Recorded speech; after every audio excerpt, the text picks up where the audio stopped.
हजारों लाखों दिल्ली में मकान हैं मगर पहचानने वाले कहाँ हैं। दिल्ली शहर पर ये मोहम्मद अलवी का ये शेर बखूबी बैठता है। दिल्ली 7 बार उजड़ी है और 7 बार बसी है, लेकिन हर बार इस शहर पर वहाँ के शासकों जिन्होंने इस शहर पर राज किया, उन्होंने अलग अलग तरीके से इस पर छाप छोड़ी है।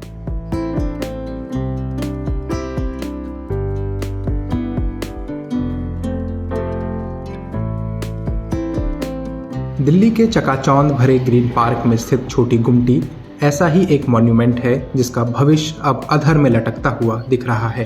हौज खास विलेज, जो दिल्ली के युवाओं की पसंदीदा जगहों में से एक है, इसके पास ही ये छोटी गुमटी स्थित है।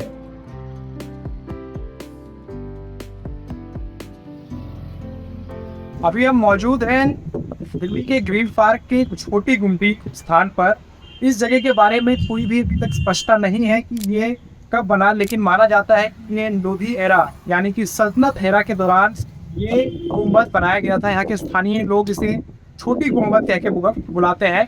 यहाँ आसपास ऐसी और भी गुंबदें हैं, यहाँ बगल में बड़ी गुंबद है।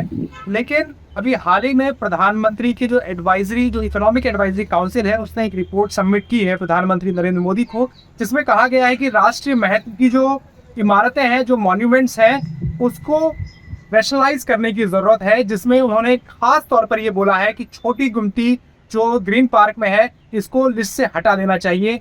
लेकिन जब यहाँ आकर हम देखते हैं तो सच में यहाँ पर इसके आर्किटेक्चरल वैल्यू और आर्कियोलॉजिकल वैल्यू को ठीक तरीके से यहाँ नहीं देखा जा सकता।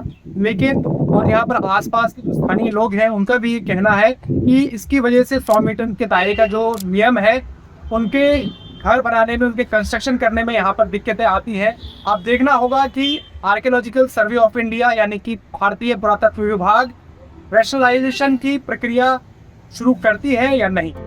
दिसंबर 2022 में राज्यसभा की टूरिज्म, ट्रांसपोर्टेशन और कल्चर पर बनी स्टैंडिंग कमेटी ने अपनी रिपोर्ट में बताया था कि देश में 24 राष्ट्रीय महत्व के मॉन्यूमेंट्स अब गायब हो चुके हैं।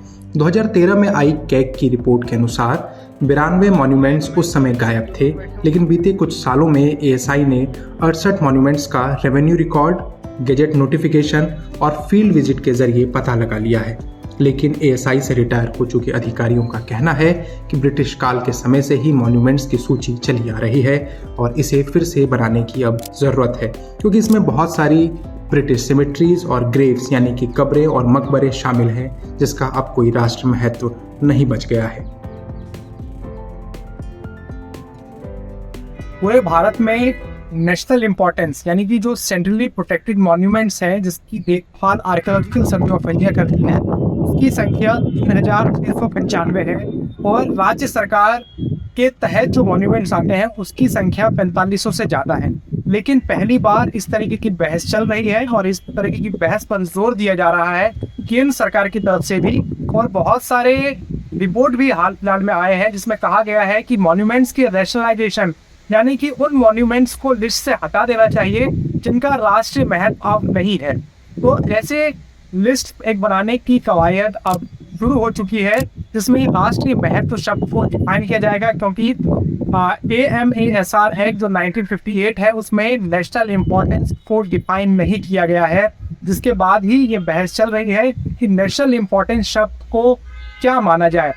जब हमने केंद्र सरकार के कुछ अधिकारियों से बात की तो उन्होंने कहा कि जिन लोगों ने हम पर शासन किया है, यानी कि अंग्रेजों ने और मुगलों ने या उससे पहले के, क्या हम उनके मॉन्यूमेंट्स क्या खुद बनाए गए इमारत है राष्ट्र महत्व का माने। इस चीज़ पर बहस जारी है और अब रैशनलाइजेशन की प्रोसेस लगभग शुरू होने की तरफ आगे बढ़ रही है। लेकिन इतिहासकार इसे अलग नज़रिए से देख रहे हैं। उनका कहना है कि रैशनलाइजेशन की प्रक्रिया सिर्फ एएसआई तय नहीं कर सकती। इसमें इतिहासकारों, आर्कियोलॉजिस्ट्स, आर्टिस्ट और एक्सपर्ट्स को शामिल करने के बाद ही कोई फैसला लिया जाना चाहिए। इतिहासकार स्वप्ना लिटल ने कहा कि कॉलोनियल स्ट्रक्चर की प्रशंसा करने का मतलब ये नहीं है कि हम कॉलोनियलिज्म की प्रशंसा कर रहे हैं। कब्रों, मकबरों और सिमेट्रीज का भी अपना महत्व है। ये इतिहास पूरे देश का इतिहास है, इसलिए इन जगहों की भी देखभाल होनी चाहिए। शायर मलिकजादा मंजूर अहमद ने कहा भी है कि चेहरे पर सारे शहर के गर्दे मलाल है, जो दिल का हाल है वही दिल्ली का हाल है। द प्रिंट के लिए कृष्ण मुरारी की रिपोर्ट।